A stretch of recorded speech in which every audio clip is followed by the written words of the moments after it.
The rain on the slick city streets wasn't the coldest thing that night. For Chloe Sterling, 8 months pregnant and deeply in love. The chill came from the sight of her husband's brand-new Audi R8 parked outside a restaurant she couldn't afford. It came from the silhouette of a woman in the passenger seat, her head thrown back in laughter. A laugh Chloe heard again hours later over the phone as her husband lied about being in a late-night meeting. That was the moment her water broke. Alone, abandoned, and in agony, her world didn't just crack, it shattered.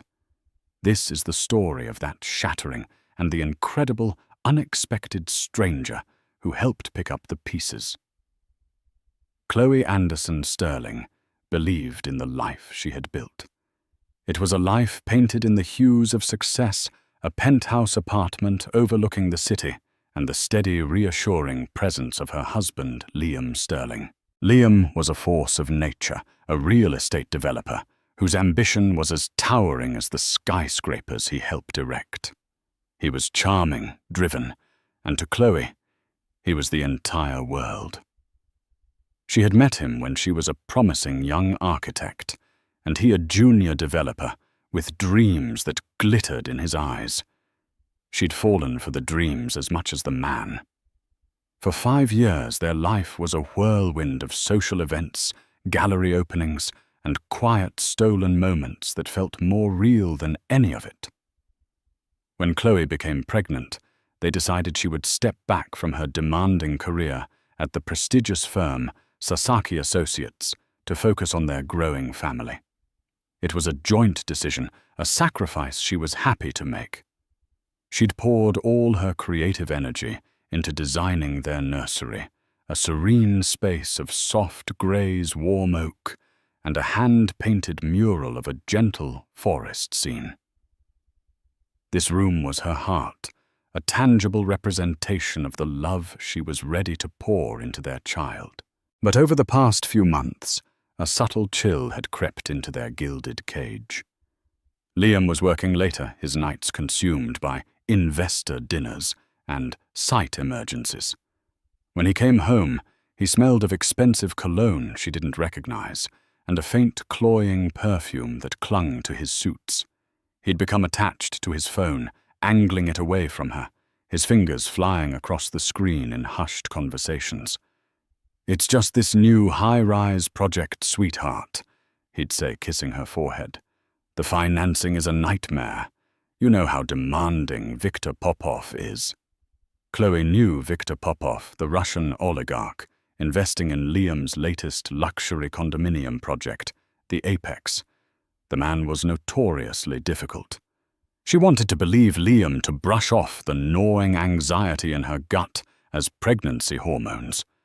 But the signs were becoming too obvious to ignore. There was the new Patek Philippe watch on his wrist, a model she knew cost more than a down payment on a house. "A gift from a grateful client," he'd explained breezily. Then there was the car. For weeks, Liam had been complaining about his Mercedes being unreliable. Then one evening he pulled up in a sleek obsidian Audi R8. It was a predator of a car, low-slung and aggressive. "An advance on the Apex deal," he'd announced, his grin wide. "What do you think?" Chloe had feigned excitement, but her heart sank. They were supposed to be saving, putting everything extra aside for the baby. This felt reckless, selfish. It felt like his life was accelerating while hers had slowed to a gentle, waiting pace. The evening it all broke began like any other Tuesday. Liam had called to cancel their dinner plans. "Popov is flying in unexpectedly. I have to be at Perse to smooth things over. Don't wait up, my love." Disappointment washed over Chloe, but she forced a cheerful tone. "Okay, darling. Be safe, I love you." "Love you too," he'd said, his voice distant already somewhere else.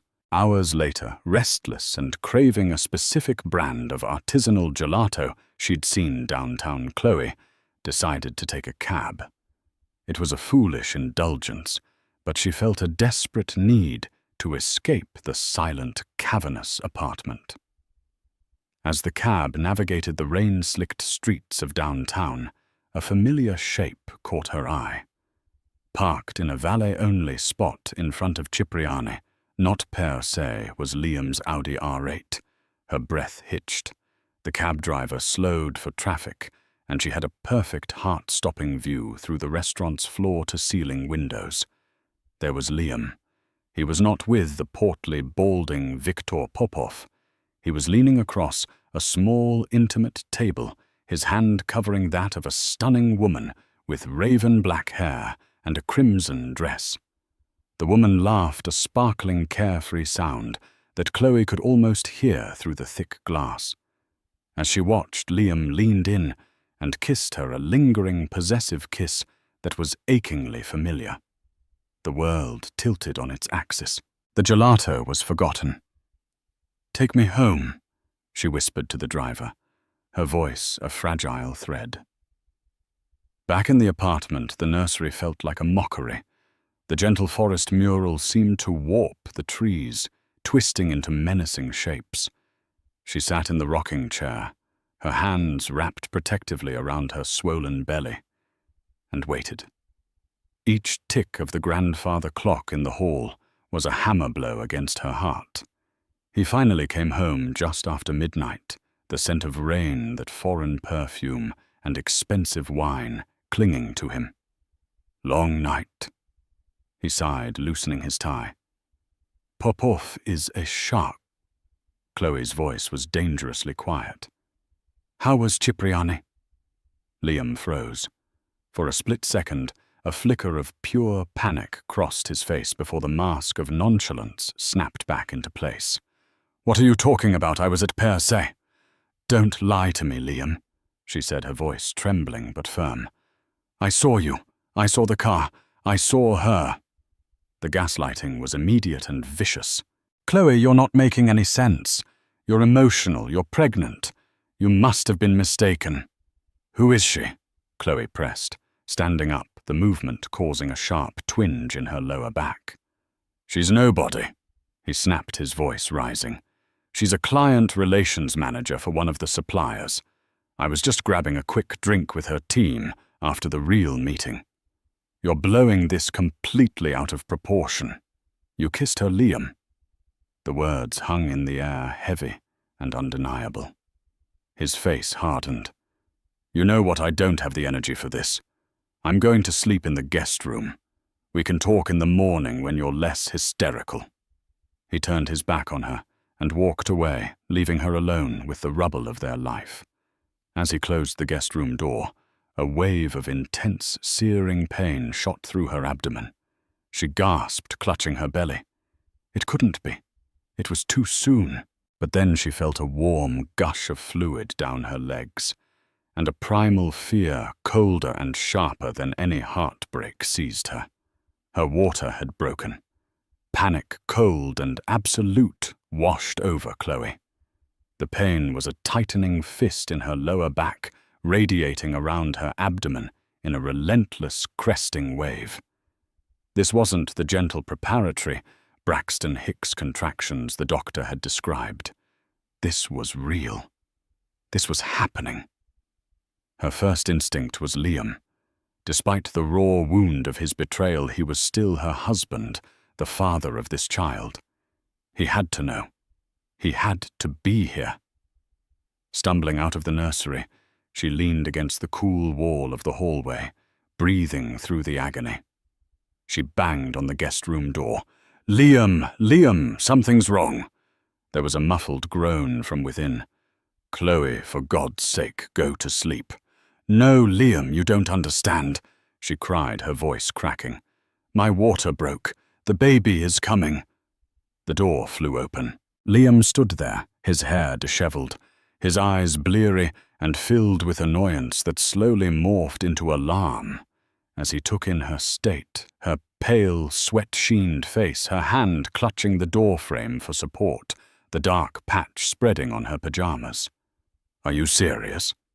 he asked, the question laced with an incredulous, almost accusatory tone, as if this was a dramatic ploy for attention.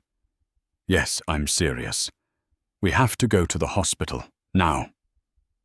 Another contraction seized her, and she doubled over with a pained cry. Liam sprang into a strange, frantic parody of action. He ran back into the room, grabbing his pants and shirt. He was fumbling with his phone, his thumbs swiping uselessly at the screen. Okay, I'll call a car, an Uber. Your car, Liam? Chloe gasped, trying to straighten up. The Audi is in the garage. It will be faster. No, not my car, he said quickly, too quickly. It's blocked in. A neighbor parked terribly. An Uber is better, more reliable. The lie was so blatant, so transparent, it was like a slap in the face. His precious new car, the symbol of his secret life, was not to be sullied by the messy reality of childbirth. As he was frantically tapping at his phone, it began to ring. The screen lit up with a name, Isabel. Their eyes met. Chloe saw a flash of pure terror in his before he reflexively answered, turning away from her as if to shield the conversation. Hello, he said, his voice a forced, casual baritone. No, now's not a good time. I'm in the middle of something. Chloe could hear the faint tinkling sound of the woman's voice on the other end, but one sound carried clearly across the space between them, that same sparkling laugh she had seen through the restaurant window, the sound of her husband's betrayal. It was the cruelest echo, a confirmation that even in this moment of crisis, she was not his priority. He was still entangled with her. I have to go. Liam hissed into the phone and hung up. He wouldn't meet Chloe's gaze. The Uber is 10 minutes away. 10 minutes? Chloe's voice rose with disbelief and pain. Liam, the contractions are coming every 5 minutes. We don't have 10 minutes. It's the best I can do, he shot back, his guilt twisting into defensive anger. Just grab your hospital bag. It's packed, right? Chloe nodded numbly, the fight draining out of her. The betrayal was a poison seeping into her veins, making her feel weak and utterly alone. She shuffled to their bedroom, the polished hardwood floors cold beneath her bare feet. The hospital bag packed with tiny onesies and her own soft pajamas for weeks sat waiting by the door, a symbol of her hopeful, meticulous planning. For a moment she was supposed to share with a loving, supportive partner. She grabbed the bag, another contraction hitting her so hard her vision blurred. She cried out, sinking to her knees. Liam rushed in, finally looking truly scared. Okay, I'm here. Let's go downstairs. We'll wait in the lobby. He helped her up, his touch, feeling alien and unwelcome. They rode the private elevator down in suffocating silence, the only sound Chloe's ragged breaths and the quiet hum of the machinery. Each floor they descended felt like a new layer of her old life being stripped away. In the opulent marble lobby, the night doorman, a kind man named George, rushed over with a look of concern. Mrs. Sterling, is everything all right? Should I call for an ambulance? No, George, we're fine, Liam said, waving him off impatiently. We have a car coming. They stood under the awning, the city lights blurred by the persistent drizzle. Chloe leaned against a cold marble pillar, her world shrinking to the rhythm of pain, breath release. Liam paced back and forth, checking his phone every few seconds. Where is this guy? The app says he's 2 minutes away. Chloe looked down at her own phone to check the time, to try and ground herself in anything. The screen was black. In her pained haste, she hadn't realized the battery was dead, another thread connecting her to the world severed. A black sedan pulled up. Not the Uber. A sleek, imposing Bentley Mulsanne, its engine a low, confident purr. The back door opened, and a woman emerged. It was her, Isabel, in her crimson dress now partially hidden by a chic black trench coat. She looked flawless, her makeup perfect, her expression a mixture of impatience and seduction. She walked straight to Liam, ignoring Chloe completely. "You took forever," Isabel said, her voice a low purr. "I thought we were going to my place." She reached up and straightened his collar, her fingers lingering on his neck. Liam looked from Isabel's predatory smile to Chloe's devastated face. He was trapped. "Isabel, not now. This is not what it looks like. Isn't it?"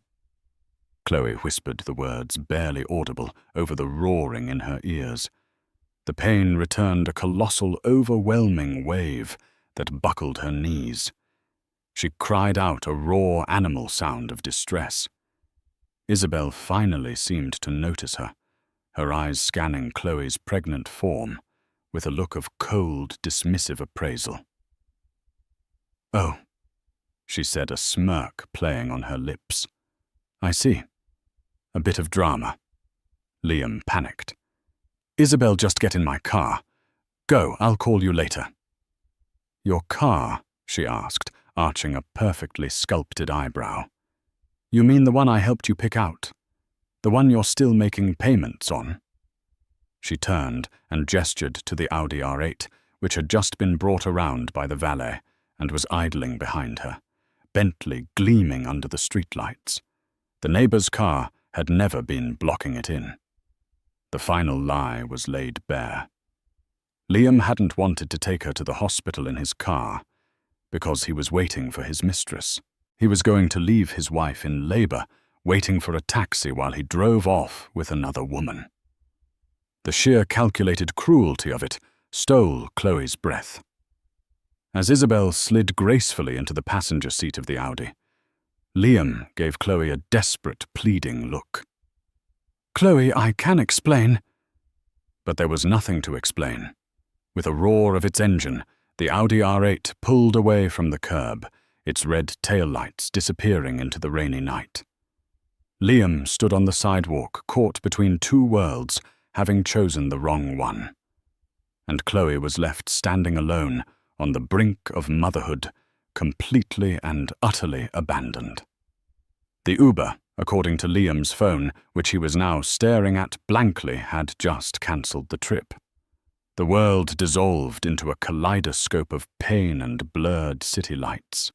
The red taillights of the Audi had been swallowed by the night, a final definitive period on the sentence of her marriage.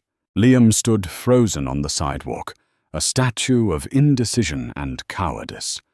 He was looking at his phone, muttering about the cancelled ride, about the terrible service, about anything other than the monumental failure of his character that had just played out.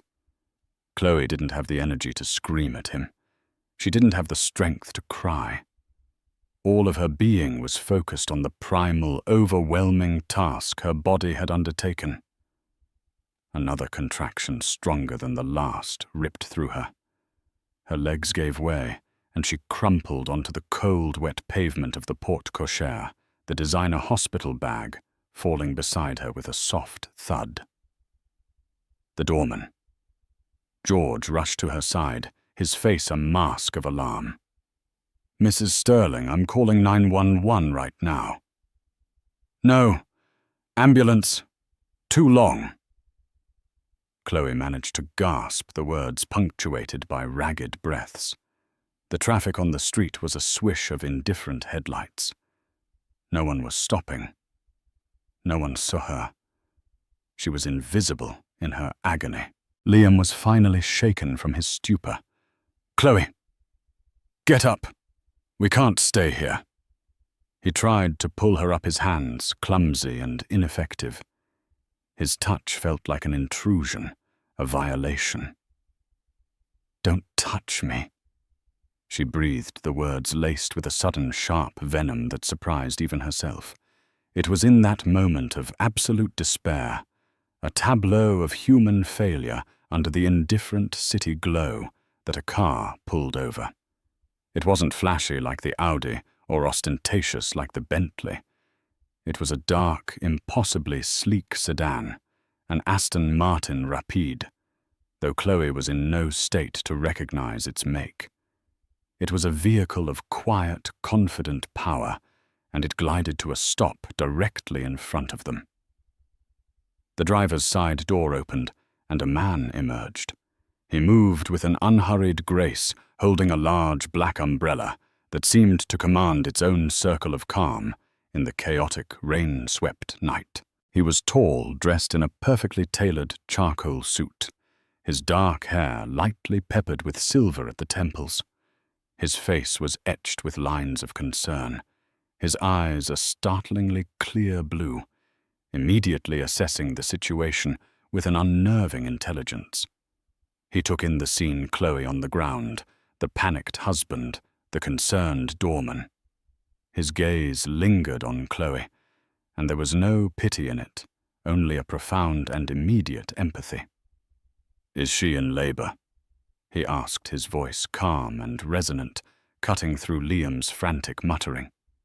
"Yes, our Uber cancelled and I—" Liam began, but the stranger held up a hand, a simple gesture that silenced him. The man knelt beside Chloe, careful to keep the umbrella over her. He spoke to her directly, his voice gentle but firm. "Ma'am, my name is Nathaniel Hayes. I can get you to the hospital. My car is warm and comfortable. Can you make it to the door?" Chloe looked up at him, her vision swimming. In his eyes, she saw something she hadn't seen in her husband's all-night genuine concern. There was no judgment, no impatience, just a quiet, reassuring strength. She gave a weak, desperate nod. "All right," Nathaniel said, turning to the doorman. "George, is it? Help me get her up gently." He then looked at Liam. "You. Get the bag and open the rear passenger door." The command was issued so naturally that Liam, a man used to giving orders, simply obeyed. He scrambled to his feet, grabbing the hospital bag, as Nathaniel and George carefully helped Chloe stand. The pain was a blinding white light, but she focused on the stranger's calm voice, using it as an anchor in the storm. Nathaniel guided her the few steps to the car, shielding her from the rain. The car door opened to an interior of soft cream-colored leather and the subtle scent of old books and bergamot. It felt like a sanctuary. He helped her settle into the plush seat, making sure she was as comfortable as possible. Liam threw the bag in and started to climb into the front passenger seat. Nathaniel stopped him with a look. "You can ride with me or you can follow in a taxi, but I'm driving. We don't have time to waste." He paused, his blue eyes turning to steel. "And if you get in, you will be quiet and you will not upset her further. Is that understood?" The authority in his voice was absolute. Liam, for the first time that night, looked utterly diminished. He simply nodded and slid into the front seat, looking small and out of place in the opulent car. Nathaniel got into the driver's seat, the engine hummed to life, and the car pulled smoothly into traffic. He turned the heat up and adjusted the vents towards the back. "Which hospital?" he asked, his voice returning to its gentle cadence. "St. Jude's Medical Center," Chloe whispered from the back. Her eyes closed as she breathed through another building contraction. "I know it," he replied. "We'll be there in 15 minutes. He drove with a focused, fluid skill, navigating the busy streets as if they were parting for him. The ride was impossibly smooth, the car's suspension absorbing every bump and pothole. In the back, Chloe felt a strange sense of detachment. The man in the front seat, her husband, was a stranger to her now. And the man behind the wheel, a complete stranger, felt like the only safe person in the world. He didn't try to make small talk. He simply drove occasionally, glancing at her in the rearview mirror, his expression a quiet reassurance. The silence in the car was thick with unspoken words. Liam sat stiffly staring out the window, the city lights reflecting off his pale, guilty face. As they neared the hospital, Nathaniel spoke again, his voice soft. "We're almost there. Just breathe. You're doing wonderfully."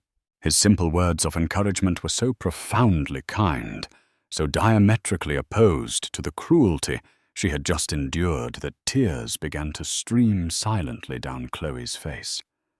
They weren't just tears of pain or fear, but of a strange, heartbreaking gratitude for this unexpected act of human decency in the darkest hour of her life. The Aston Martin swept into the emergency entrance of St. Jude's Medical Center, pulling to a stop under the brightly lit canopy. The automatic doors hissed open, spilling a sterile fluorescent light onto the wet pavement. Before the car had even fully stopped, Nathaniel Hayes was out umbrella in hand, opening Chloe's door. Hospital orderlies, alerted by the sight of the high-end car and the obviously distressed pregnant woman, were already rushing out with a wheelchair. "She's in active labor," Nathaniel stated calmly to the lead paramedic. "Contractions are about 3 minutes apart. Her water broke approximately 40 minutes ago." He delivered the information with such precision and authority that the medical staff responded instantly, assuming he was the father. They helped Chloe into the wheelchair, their movements efficient and practiced. Liam, finally jolting into action, scrambled out of the car. "I'm her husband," he announced a little too loudly, as if trying to reclaim a role he had already abdicated. The paramedics barely gave him a glance. As they wheeled Chloe through the doors, she looked back at the stranger who had rescued her. "Thank you," she managed to say, her voice thick with emotion. Nathaniel simply met her gaze and gave a small, reassuring nod. "I'm not going anywhere," he said. "I'll take care of the car and meet you inside." The words hung in the air, a promise of stability in her chaotic world. Inside the emergency room was a blur of activity. Nurses and doctors swarmed around her, asking questions, checking her vitals, and prepping her for the maternity ward. Liam hovered nearby, trying to answer questions about her medical history, fumbling with dates and allergy information that Chloe had to correct through gritted teeth. He was a fumbling, useless appendage to the well-oiled machine of the hospital.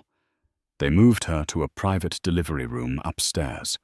It was a large, surprisingly comfortable room, with soft lighting and advanced medical equipment tucked discreetly behind wooden panels. A kind, middle-aged nurse named Maria introduced herself and began to get Chloe settled. "Your husband can go handle the admissions paperwork at the front desk, sweetie," Maria said with a warm smile. Liam looked relieved to have a task away to escape the tense intimacy of the delivery room. "Right. Paperwork. I'll be right back." He hurried out of the room. Chloe was left alone with Nurse Maria and the relentless rhythm of her contractions. Minutes stretched into an eternity. The pain was becoming all-consuming. She closed her eyes, trying to focus on the breathing techniques from her birthing class, but her mind kept replaying the scene on the sidewalk. The laughter, the crimson dress, the disappearing taillights. Just as a fresh wave of despair threatened to overwhelm her, there was a soft knock on the door. It opened, and Nathaniel Hayes stepped inside. He was holding 2 paper cups. "I hope this is okay," he said quietly, his presence immediately calming the frantic energy in the room. "I brought you some ice chips, and I thought your husband might want a coffee." He placed the cup of coffee on a side table. The nurse at the main desk said it might be a while. "The admitting system is down." Nurse Maria looked at him, then back at the empty doorway where Liam had disappeared. "Well, aren't you a thoughtful one?" she said, her smile genuine. "I just wanted to make sure she was settled in all right." Nathaniel said, his gaze on Chloe. "Is there anything you need?" The simple question, "Is there anything you need?" was so direct and sincere, it almost broke her. Liam had never asked that. He had only created needs: the need for an explanation, the need for an apology, the need for him to simply be the man he promised he would be. "No," Chloe whispered. "Thank you. You've done more than enough." "It's no trouble," he insisted. He seemed about to leave when Liam rushed back in, looking flustered. "The system is down," he announced as if it were breaking news. "They said it could be an hour. They need my ID and insurance card." He saw Nathaniel and his posture stiffened. "What are you still doing here?" "I was just making sure everything was under control." Nathaniel replied, his tone perfectly, even betraying no offense. "Well, it is. I'm here now. You can go," Liam said dismissively, asserting a territorial claim that rang hollow. An awkward silence fell. Nurse Maria, sensing the tension, intervened. "Why don't you both wait outside for a few minutes? Dr. Evans will be in shortly to check on Chloe's progress, and it's best we have some privacy." Liam nodded, looking relieved again to escape. He walked out without a backward glance at Chloe. Nathaniel, however, paused at the door. He turned back to Chloe, his expression serious. "If you need anything at all, you have the nurses send for me. I'll be in the waiting area just down the hall." He wasn't asking for permission. He was stating a fact. He was her guardian at the gate, and he wasn't leaving his post. He left, closing the door softly behind him. Nurse Maria busied herself adjusting Chloe's pillows. "You know," she said conversationally, "I've been a labor and delivery nurse for 25 years. I've seen a lot of fathers in here. Anxious ones, calm ones, clueless ones. But that man out there," she trailed off, shaking her head with a small smile, "that's a good man. You're lucky to have him." The irony was a bitter pill. Chloe didn't have the energy to correct her, to explain that her husband was the flustered, useless one, and the good man was a complete stranger. An hour later, Dr. Evans had come and gone, confirming she was dilating well. Liam had not returned. Nurse Maria popped her head out and came back a minute later, her lips pressed into a thin line. "Your husband is on the phone in the hallway," she reported, her professional tone barely masking her disapproval. "Pacing back and forth, something about a business deal." Of course, even here with his child about to be born, he was consumed by work, or more likely by the mess he'd created with Isabel. Another 30 minutes passed. The pain was intensifying, and Chloe felt a terrifying sense of being adrift. Just then, Nathaniel appeared at the door again, holding Liam's wallet and insurance card. "Excuse me, nurse," he said to Maria. "Mr. Sterling was occupied on a call and asked if I could bring these to admissions for him, since the system is back up. I've already taken care of it." He handed the wallet to Maria. "They just needed to copy the card. Everything is processed." He had done it. He had handled the bureaucracy that her own husband couldn't be bothered with. He had smoothed the way quietly and efficiently, asking for nothing in return. "I'll be outside," he said to Chloe, giving her another one of his small, steadying nods before disappearing. Chloe stared at the closed door, a profound realization dawning on her. Liam's betrayal hadn't just been about infidelity. It was a fundamental absence, an absence of care, of responsibility, of love. And into that void, a stranger had stepped, a man named Nathaniel Hayes, who in the space of a few hours had shown her more genuine kindness and support than her husband had in months. She was still alone in a way, but she was no longer adrift. She had an anchor. The hours that followed were a blur of escalating pain, rhythmic breathing, and the calm, competent presence of Nurse Maria. The world shrank to the four walls of room 502. Dr. Evans came and went, her pronouncements on Chloe's progress, the only markers of time. Liam made sporadic appearances each time, looking more agitated and disconnected. He'd pace-check his phone and offer clumsy, useless platitudes like, "You're doing great, babe," before finding another excuse to leave, usually muttering about a critical call. Chloe didn't care. His presence had become an irritant, a reminder of the life that had crumbled just hours before. Her focus was singular, the child she was fighting to bring into the world. Her baby. This was for her, not for him. Finally, after a grueling 10 hours of labor, the moment arrived. The final Herculean effort pushed her past the brink of exhaustion and into a space of pure, primal strength. And then it was over. A lusty, furious cry filled the room. A sound so vibrant and full of life, it washed away everything else. "It's a girl," Dr. Evans announced, her voice filled with warmth. "She's beautiful, Chloe. Absolutely perfect." They laid the tiny, wriggling baby on Chloe's chest. She was a bundle of raw, new life, her face scrunched in indignation, her little hands balled into fists. Chloe looked at her daughter, and a love so fierce and all-encompassing surged through her it left no room for anything else. She wept not from pain or sadness, but from overwhelming, purifying love. It was into this sacred, fragile moment that Liam chose to make his grand re-entrance. He must have been alerted by a nurse, because he burst in his face a mixture of feigned elation and genuine relief that the ordeal was over. "Oh my God," he breathed, rushing to the bedside. "She's here. I'm a dad." He reached out to touch the baby, but Chloe instinctively shifted, pulling her daughter closer. His hand froze mid-air. He looked at Chloe, truly looked at her, and for the first time he seemed to see the unbreachable chasm that had opened between them. "Chloe," he asked, his voice uncertain.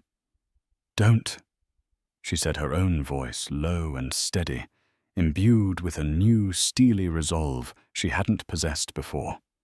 She was a mother now. She had someone to protect. "Don't pretend this is a happy family moment you get to be a part of." Liam recoiled as if struck. "What are you talking about? I'm here now.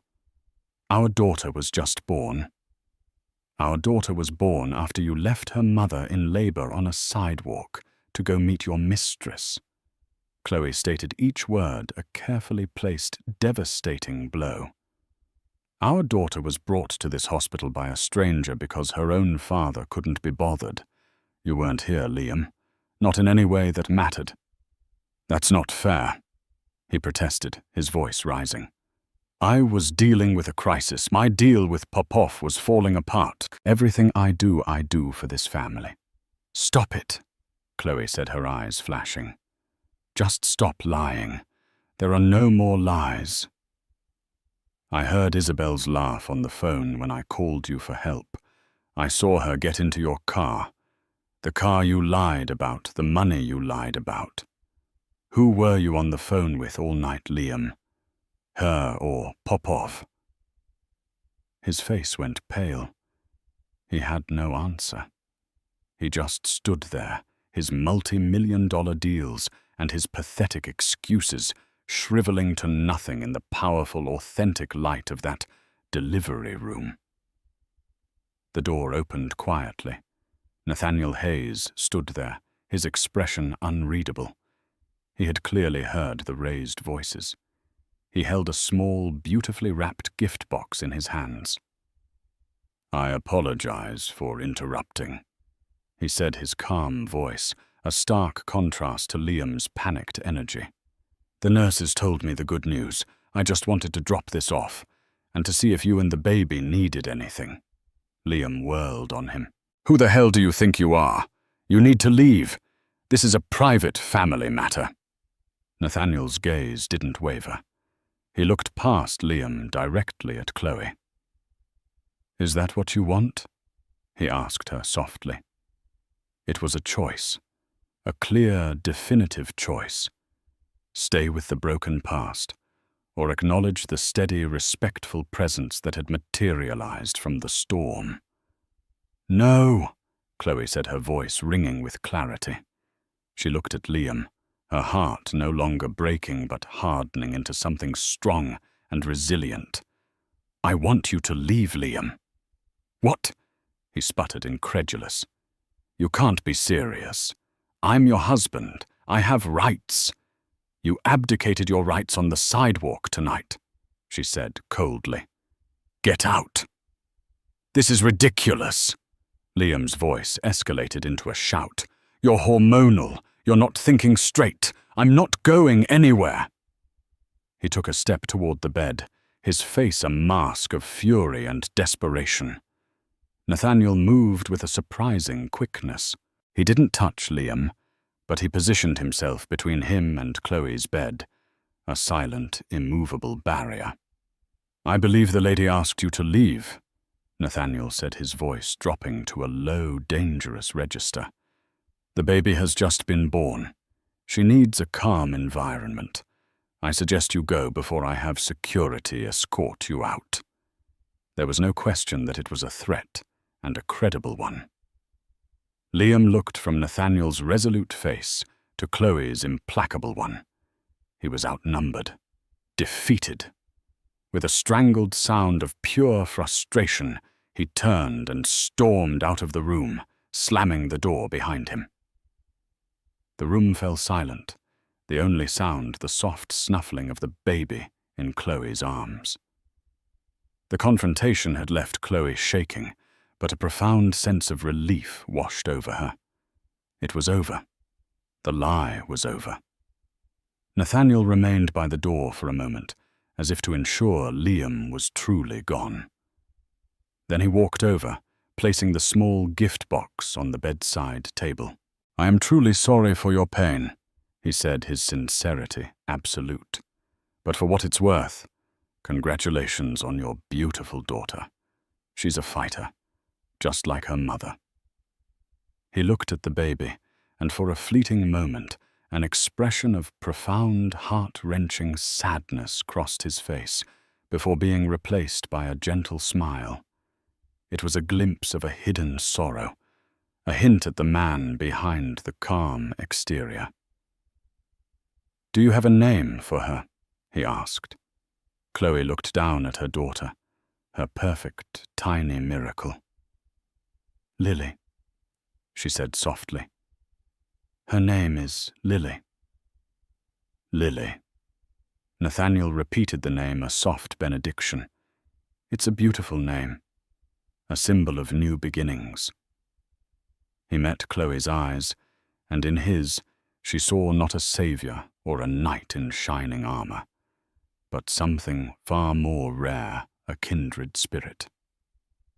The days following Lily's birth were a cocoon of hospital routine and the dizzying, exhausting joy of new motherhood. Liam did not return to the hospital. He sent a barrage of texts alternating between saccharine apologies, furious accusations, and desperate pleas. Chloe read the first few and then blocked his number. Her world had shrunk to the 4-pound, 10-ounce person in her arms, and there was no room in it for his chaos. Nathaniel Hayes, however, was a quiet, steady presence. He didn't visit her room again, respecting her privacy, but he made his support known in subtle ways. A beautiful bouquet of white lilies arrived the next day, with a simple card, wishing you and Lily peace and strength. N.H.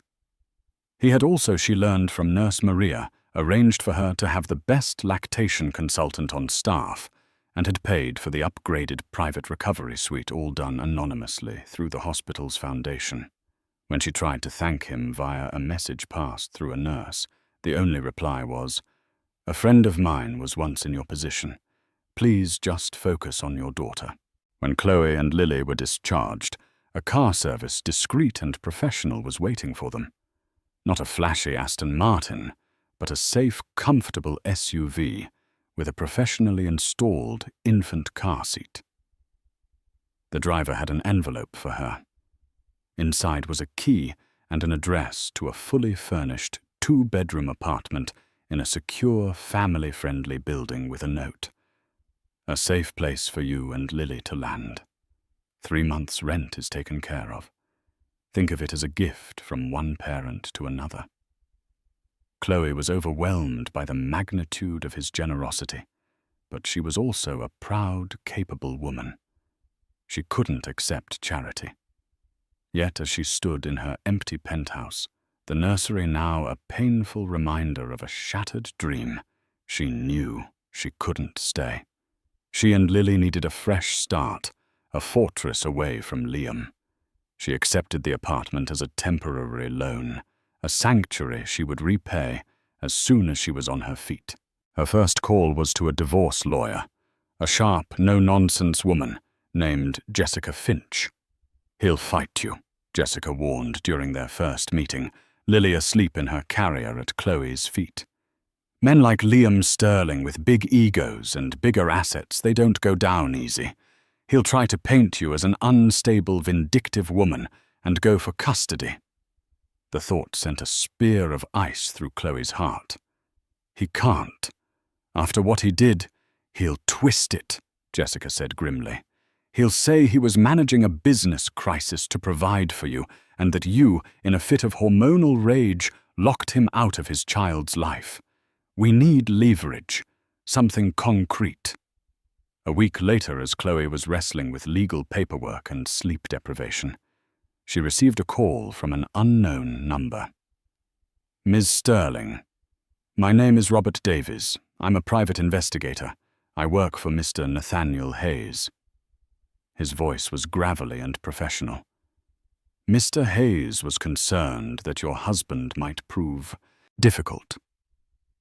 He asked me to perform a preliminary background analysis on Liam Sterling's financial dealings. I've found some significant irregularities. I think you and your lawyer should see what I have." They met the next day in Jessica Finch's conference room. Mr. Davies, a portly man in a rumpled suit, laid out a file thick with documents. What he revealed was staggering. Liam's real estate empire, which he had always portrayed as a monument to his business acumen, was a house of cards. "Your husband's apex project is leveraged to the hilt," Davies explained, pointing to a flowchart of loans and shell corporations. "He secured funding from Viktor Popov based on grossly inflated asset valuations and falsified pre-sale agreements. In short, it's bank fraud. He's been using funds from new investors to pay off old debts in a classic Ponzi scheme structure. The whole thing is on the verge of collapse." The new watch, the Audi R8. The lavish gifts for Isabel. It was all paid for with borrowed money under fraudulent pretenses. He wasn't just an adulterer. He was a criminal. "Furthermore," Davies continued, "he has a gambling problem. Significant online debts to offshore bookmakers. He's been siphoning money from his company's operating accounts to cover his losses." Jessica Finch's eyes lit up with a predatory gleam. This wasn't just leverage. It was a nuke. Armed with Davies's meticulously documented evidence, she filed for divorce along with an emergency motion for sole custody and a freeze on all marital assets. When Liam was served with the papers, the facade shattered completely. His response was a panicked, rambling voicemail to Chloe begging her to stop telling her she was destroying him, that she didn't understand the pressure he was under. There was no apology, only self-pity. The news of the impending financial collapse spread like wildfire through the city's elite circles. Viktor Popov, upon learning of the fraud, pulled his funding and brought in his own notoriously ruthless legal team from London. The banks called in their loans. The sterling empire didn't just fall, it imploded. And Isabelle Dubois, one of Davies's final reports, was a photograph of her at the airport, checking in for a one-way flight to Dubai. She was with a new man, an aging oil sheikh. Her loyalty, it turned out, was only to the highest bidder. When the money vanished, so did she. Liam was left with nothing. He was facing multiple lawsuits, a federal investigation, and complete social and financial ruin. In the midst of this chaos, Chloe received one more communication from Nathaniel. It was a simple email.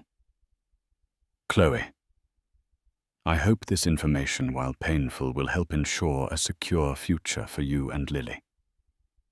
My attorneys have advised me that with Mr. Sterling's assets frozen, and his character now a matter of public record, your divorce and custody proceedings should be swift. He is no longer a threat to you. I have to travel abroad for some time for my foundation's work. The apartment is yours for as long as you need it. Please do not consider it a debt. Consider it an investment in Lily's future. Be well. Nathaniel. Chloe sat in the quiet of her new living room, Lily sleeping peacefully on her chest. The city lights twinkled outside, no longer a symbol of a gilded cage, but a vista of possibilities. Nathaniel Hayes had done more than rescue her from a medical emergency. He had given her the tools to reclaim her life. He had uncovered the truth, neutralized the threat, and then, without asking for a single thing in return, he had simply disappeared, leaving her with the one thing she needed most, a chance to build a new world for herself and her daughter on her own terms. A year and a half passed. The seasons turned, and with them the pages of Chloe's life. The divorce was finalized with brutal efficiency. Faced with irrefutable evidence of fraud and the prospect of a lengthy prison sentence, Liam had ceded everything full custody of Lily, his claims to any marital assets, which were now worthless anyway, and he signed a permanent restraining order. The last Chloe heard, he had accepted a plea bargain and was serving a 3-year sentence in a low-security federal prison. He was a ghost from a past life, a cautionary tale she would one day have to explain to her daughter.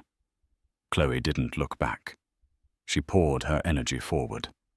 After the first 3 months, she insisted on paying rent for the apartment, arranging a payment plan with the building management, who informed her that Mr. Hayes had anticipated this and had left instructions for them to accept it. It was a matter of pride and principle for her. This life was hers to build. She went back to what she loved. She started her own boutique architecture and design firm, Anderson Design Studio. She worked from a small office she set up in the 2nd bedroom, often late into the night after putting Lily to bed. Her first clients were small, a kitchen remodel, a brownstone renovation. But her talent was undeniable. Her work was clean, warm, and human-centered. She developed a reputation for creating spaces that felt like home. Within a year, she was featured in Architectural Digest for her innovative work on a sustainable community center, and her small firm had a waiting list. Lily was her son.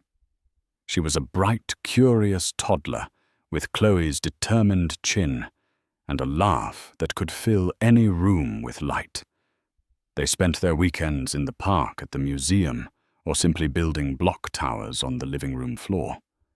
Chloe had created a life for them that was smaller than her old one, but infinitely richer and more authentic. It was a life built not on a sterling empire, but on a solid foundation of her own making. She had not heard from Nathaniel Hayes since his last email.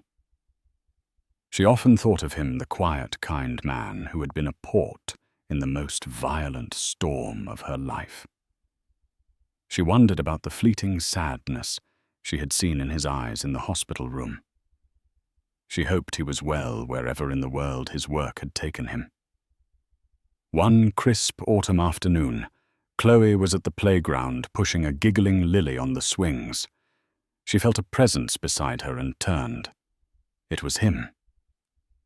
Nathaniel Hayes looked much the same, perhaps a few more silver strands at his temples, his face weathered by travel. He was dressed down in a simple cashmere sweater and jeans, but he still carried that same aura of quiet command. "Hello, Chloe," he said, his voice as calm and resonant as she remembered. Chloe's heart did a strange little flip. "Nathaniel, what a surprise. I didn't know you were back." "I returned last week," he said, his gaze drifting to Lily, who was now demanding to be pushed higher, mommy higher. A soft, genuine smile touched his lips. "She's grown so much. She's beautiful. She's my whole world," Chloe said, her voice filled with a quiet pride.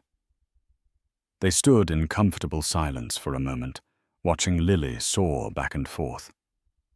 "I wanted to apologize," Nathaniel said, finally turning to face her, "for the way my investigators' work came to light. It was clinical and perhaps brutal. I hope it didn't cause you more pain." Chloe shook her head. "It was the truth. It was the key that unlocked my cage. I can never thank you enough for what you did, Nathaniel. You gave me back my life. You gave Lily a chance at a peaceful one. I didn't give you anything you didn't already have inside you," he countered gently. "Strength, resilience. I just cleared some of the debris from your path." He paused, a shadow passing over his features. "The night we met, it reminded me of a time in my own life. My wife Sarah, she went into labor prematurely. We lost our son. He was born too soon. He lived for only a few hours." The confession hung in the air, heavy and heartbreaking. Suddenly his actions made perfect, painful sense. The sadness in his eyes in the hospital, his quiet efficiency, his profound empathy. He wasn't just helping a stranger. He was honoring a memory. He was being the person he wished had been there for him. "Nathaniel, I'm so sorry," Chloe whispered, her heart aching for him. "It was a long time ago," he said, though the pain was still visible. "Seeing you that night, seeing your strength, and then meeting Lily. It felt like a small bit of light pushing back against an old darkness. I've spent years building my foundation, helping children all over the world, perhaps as a way to bargain with the past. But seeing you and Lily thrive right here, it's a different kind of hope." Lily had tired of the swing and was now toddling towards them, her arms outstretched. "Up, Mommy!" Chloe scooped her into her arms. Lily looked at Nathaniel with the unabashed curiosity of a toddler. "Who you?" she demanded. Nathaniel knelt down to her level, his eyes crinkling at the corners. "My name is Nathaniel," he said gently. "It's very nice to finally meet you, Lily." He wasn't a billionaire rescuer or a mysterious benefactor anymore. He was just a man, one who had known profound loss and had chosen to answer it with profound kindness. And Chloe was no longer a victim or a scorned wife. She was a creator, a survivor, a mother. "We were just about to get hot chocolate," Chloe said, her voice finding a new, easy rhythm. "There's a great place on the corner. Would you like to join us?" It wasn't a grand, romantic gesture. It was something quieter, simpler, and far more real. An invitation, a new beginning built not on the rubble of the past, but on a shared understanding of strength, sorrow, and the stubborn, beautiful hope embodied by a little girl named Lily. Nathaniel's smile reached his eyes, chasing away the last of the shadows. "I'd like that very much." And so Chloe's story isn't just about a marriage ending. It's about a woman's life truly beginning. It's a powerful reminder that our lowest moments do not have to define us. Betrayal can forge resilience, and despair can be the very ground from which new hope grows. A stranger's kindness can change the entire trajectory of a life, proving that decency and compassion are the true superpowers in this world. From the wreckage of a lie, Chloe, with her daughter Lily, built a new empire, one of love, integrity, and self-worth, a foundation that no amount of deceit could ever shake. What did you think of Chloe's incredible journey? Have you ever witnessed an act of kindness from a stranger that changed everything? Let us know your thoughts in the comments below. If this story touched your heart, please give this video a like, share it with someone who needs to hear a story of strength, and be sure to subscribe to our channel for more real-life dramas that will inspire and move you. Hit that notification bell so you never miss an update. Thank you for listening.